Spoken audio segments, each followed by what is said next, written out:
Hello everyone, welcome to Cryptopreneur. Terra, the fast-growing DeFi toolkit built on Cosmos, is now officially the second largest ecosystem in decentralized finance. According to data pulled from DeFi Llama, Terra currently boasts total value locked TVL of just over $23 billion, marking an all-time high in US dollar terms. This is roughly twice as much as runners-up BNB Chain, formerly Binance Smart Chain, and Phantom. The King Chain, Ethereum, still dominates 54% of the entire DeFi market, commanding $111 billion.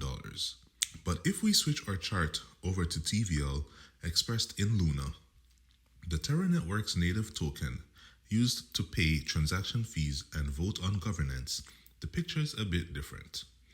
Instead, the spike looks more like a minor blip compared to activity last summer. This indicates that alongside an uptick in actual activity, folks pouring crypto into the network to run DeFi things, the primary motor for the network has been the mooning price of Luna. CoinGecko shows that Luna has risen by nearly 38.8% over the past week. Over the same period, the native token behind Terra's largest DeFi project, Anchor Protocol, ANC, also soared by more than 70%. Anchor is a money market akin to Ethereum's AAV, where users can earn up to 19.49% on their UST, Terra's algorithmic USD-pegged stablecoin. So, there's lots of price action giving the Terra ecosystem a hefty boost. The reasons for the latest boost are myriad.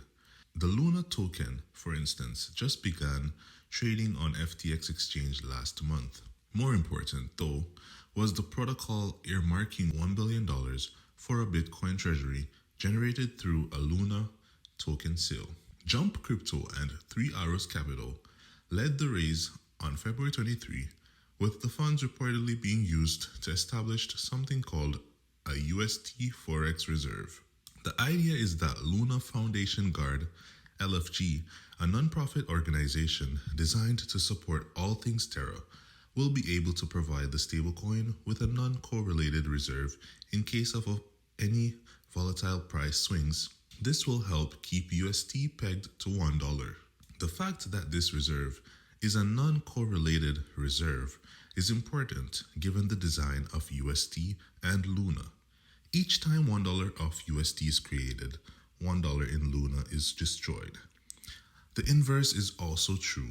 Each time Luna is created, UST is destroyed. This creates an interesting arbitrage opportunity. If UST falls below $1, users can still buy that UST and then swap it for $1 off Luna and pocket the discount.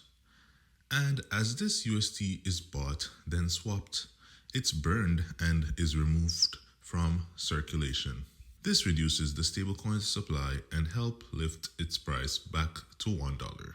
Conversely, as more Luna is destroyed to mint UST, the circulating supply of Luna decreases, giving the token a similar boost in price.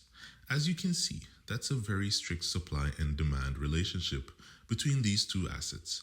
By introducing an unrelated asset like Bitcoin to the equation, the LFG is arming itself in case the above mechanism fails to maintain UST's peg for one reason or another. And as the market cap of UST gets larger by the week, the $1 billion figure makes a lot more sense. You need a massive reserve to stabilize a project with a market cap of more than $13 billion.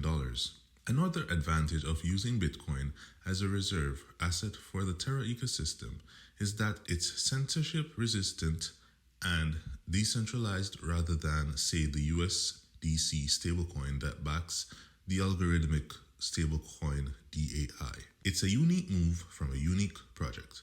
Ultimately, the market will never know though, until Terra and its stablecoin are truly tested via some kind of black swan event akin to what happened back in March 2020.